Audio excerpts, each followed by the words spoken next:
আপনার দোকানে পাওয়া গেছে তেল সর্বোচ্চ খুচরা বিক্রয় মূল্য আপনি মুছে ফেলেছেন। আপনি অসৎ উদ্দেশ্যে এটা করেছেন। না এটা স্যার আমরা এটা উঠাইনি, এটা মিথ্যা বলবো কেন? আপনার এখানে অন্য দোকানদার এসে করে গেছে, রসিদ দেখান। সকালে কাত্তরান সিস্টেম উনি কি চাউল দিছে আপনাকে? চাউল নিতে বাধ্য করেছে? বাধ্য করেছি। মানে এটা নেওয়ার আপনার ইচ্ছা ছিল না চাউল নেওয়ার, কিন্তু উনি বলেছে তেলের সঙ্গে চাউল নিতে হবে। থাক, আমরা যাব একটু পরে এই গলিতেই। হ্যাঁ এইগুলি তো আপনি আসেন, আপনার বিরুদ্ধে কমপ্লেন আছে। আপনি 5 লিটারের বোতল কেনার সঙ্গে সুগন্ধি চাউল বিক্রয় করেছেন এবং তাকে বাধ্য করেছেন কেনার জন্য, এটা করেছেন কিনা?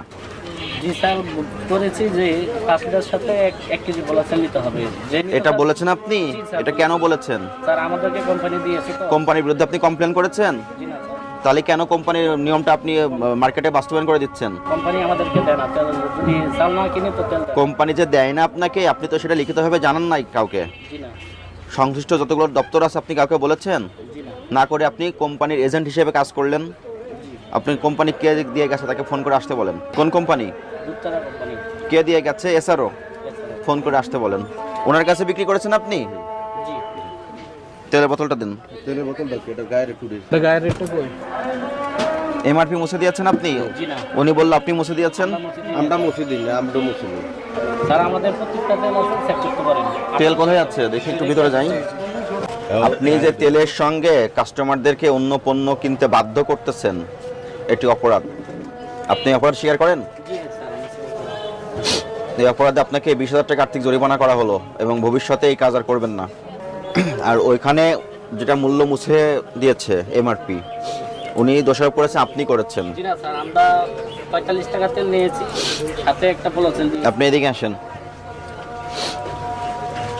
উনি করে নাই, উনি বললো, কিন্তু ওই পণ্যটা আপনার এখানে পাওয়া গেছে। স্যার ওটা আমরা যেভাবে নিই সেইভাবে আমরা উঠাইনি। আপনার এই কথা বিশ্বাসযোগ্য না।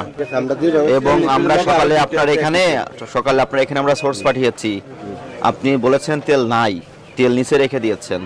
এবং যখন আমরা এসেছি আপনার এখানে যে মুরব্বী বসে আছে উনিও বলেছেন তেল নাই, কিন্তু আপনার নিচে তেল ছিল। না, মুরব্বী তো উনি দোকানদারি করেন, এনে সময় দেয়।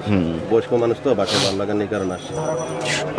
তেলের বোতলের সর্বোচ্চ খুচরা বিক্রয় মূল্য মুছে দেওয়া এবং তেল থাকার পরও বাজার কৃত্রিম সংকট তৈরি করা।